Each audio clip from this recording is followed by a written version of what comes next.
I'm testing to see if the video quality and sound quality is better with this work phone if I use this side, because I'll try to record more karaoke songs soon. Read this.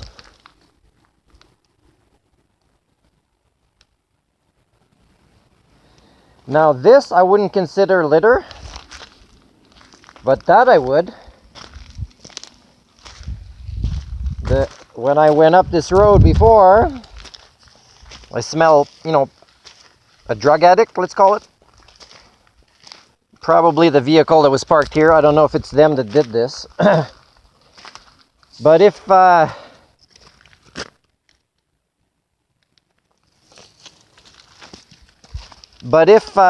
Canadian government was serious about packaging, instead of plastic bags that could be turned more into the biodegradable ones and still remain in the stores maybe, compared to other bigger, thicker, more dangerous plastics.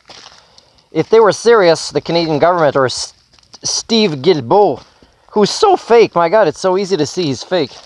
What an insult to environmentalists in Canada. If he was really serious, then we know that things related to addiction, like sugar,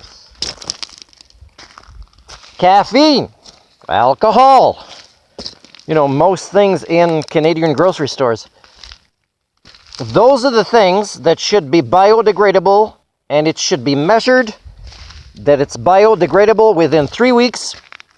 Otherwise, if you can't find your companies that sell sugars, and I mean, it doesn't mean it has zero sugar, but if the sugar is, let's say, more than 10% of the ingredients, then yeah, it becomes an addictive product, especially if it's white sugar type stuff.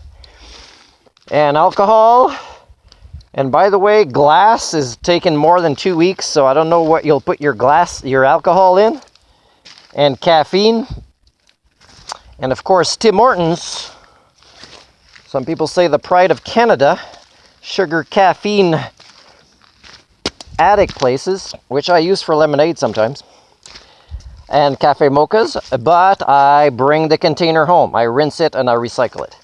But when you put franchises that don't recycle, or that pretend recyclable, but really what they want in there are the refundables, then yes, we need a Canadian government. We need a Steve Guilbeault that's not fake, that doesn't just pretend, and maybe Steve Guilbeault, maybe a Canadian real environmentalist should go climb the clock tower on Parliament Hill, and we'll see if you'll support them for doing something you did and got arrested for, but somehow you're an MP now. I don't have a criminal record, but somehow I wouldn't be destroyed by anybody in politics before people even vote for me, reputation-wise, because I walk the talk.